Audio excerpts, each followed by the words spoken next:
Hi, this is Alexandra Kitty, hostess of klueiq Chronicles, Crime, Code, and Clues. Today we're going to talk about one game I'm working on currently. It's my second mystery game, and it's called the Enigmatic Ticket. If you've been following my other games, you know that there is a curator of sorts in the games called Birch. And this game is a prequel of how this character came to be. So it's a murder and a mystery, and I can tell you right now, Birch and her twin sister come from the 1920s, during the Jazz Age, and they get murdered. Yet somehow they get resurrected 200 years into the future by a bunch of AI robots who love true crime, and their job is to find out who killed them and why. So this is one of these kind of silly one-off games I decided I wanted to do. I wanted something serious, but something a little surreal, melding the past with the future. So when I started this, it was on a whim. I didn't really think much of the backgrounds of Birch and her twin sister Odette. Odette makes her way through fictional mysteries through klueiq. Birch is the curator for nonfiction true crime. And when I wanted to do a curator, I didn't want to do somebody who was mean. I wanted somebody who had empathy, suffered no fools, and explained to players how to look at crime. And so I wanted to give her a backstory. I wasn't quite sure what I was going to do, but the more I thought of it, the more this made its own kind of sense. Somebody who has empathy because she's been there, and she's trying to help other people. But she's very different than her sister, Odette, who's much more flamboyant and the like. So this game basically starts off with these twins whose grandfather owns this nightclub, this jazz club. And these two young women, late turning teens, early 20s, they sing in this club. So yeah, they're Nepo babies in that kind of way, but they're not really, this is just something to do together. Because they're very different, but one thing they have in common is that they can sing. So this is not, oh, we're going to make our career out of it. It's like, oh, well, this is something we can do together. And every year, there's a golden ticket that's auctioned off. There's a draw for a golden ticket at this nightclub at Birchfields. And everything begins from this golden ticket. It's the cause of their murder, and we follow this ticket to its conclusion. So this is the first game I've done in Ren'Py. I usually used Twine, so this was a challenge for me, moving away from something that I did the last 5 games in.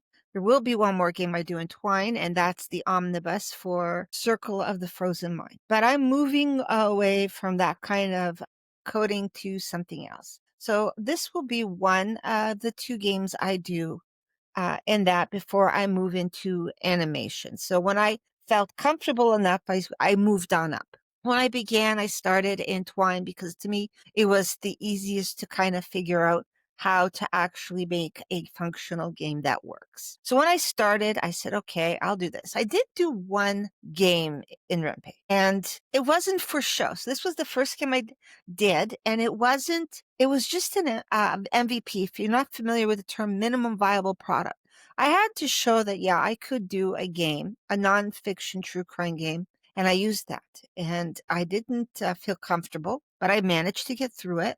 There were a lot of things wrong with the game. I wasn't happy. It was good enough to show to different people, but it wasn't something I was comfortable putting online. And that one, there's reasons I wouldn't do that one, but it got my feet wet. So this game is done a little differently than the other 5 games were, and it will only be 1 or 2 games that are done through this platform. After that, I'm moving on up to something a little more sophisticated until I feel comfortable enough. And I'm doing this all myself. The coding, absolutely everything I'm doing myself. And I got really ill. And so I'm a little bit behind schedule. I would have finished this game when I'm a lot sooner, except I couldn't. And now I'm recovering, and I'm now well enough to more or less be able to do my podcast sections before I go on to do the gaming. So I'm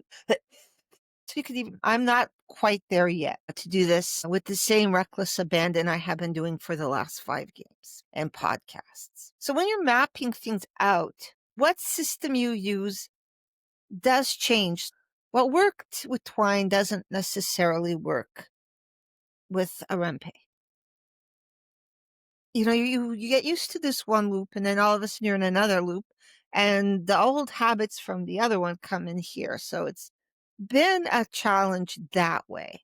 I still use the same kind of assets and all that other stuff, but I find this a little more complex and that I can do a little more than I could do with Twine.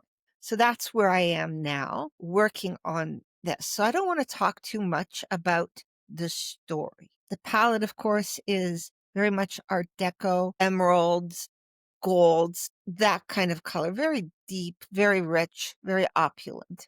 The twin sisters, of course, look alike. They're identical twins, but their personalities are very different.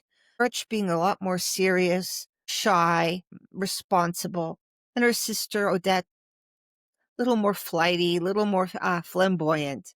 But generally, they both have good hearts, just where their center of gravity happens to lie are in two very different places. So it was a joy writing these characters out because they just guide players. But even then, it's kind of nice to know who they are. And we learn a little bit more about the group of AI bots who brought them back. That's something that apparently happens often, but this is something they managed to one-off do, and they're overjoyed. And now it's okay.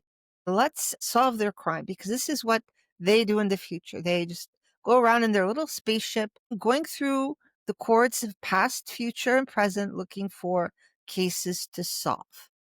And each one has one's good at empathy puzzles, one's good at analytical puzzles, and the likes. One of them's really good at asking hard questions. The other ones have their own strengths and weaknesses. So when this game, appreciate the fact that there's multiple characters, but they all actually symbolically represent klueiq. So it's a way of expressing what I'm doing right now in a game form. And it was a very enjoyable experience to do, to plot it out, to think, to write the pitch deck, to write the script, to do the coding, all that sort of thing. And I enjoy doing that. I'm actually surprised how much I enjoy doing gaming. So next week, I'll talk a little bit about my other podcasts. And until then, if you like what you hear, like, share, comment, and subscribe. And until then, this is Alexandra Kitty. Ta-ta for now.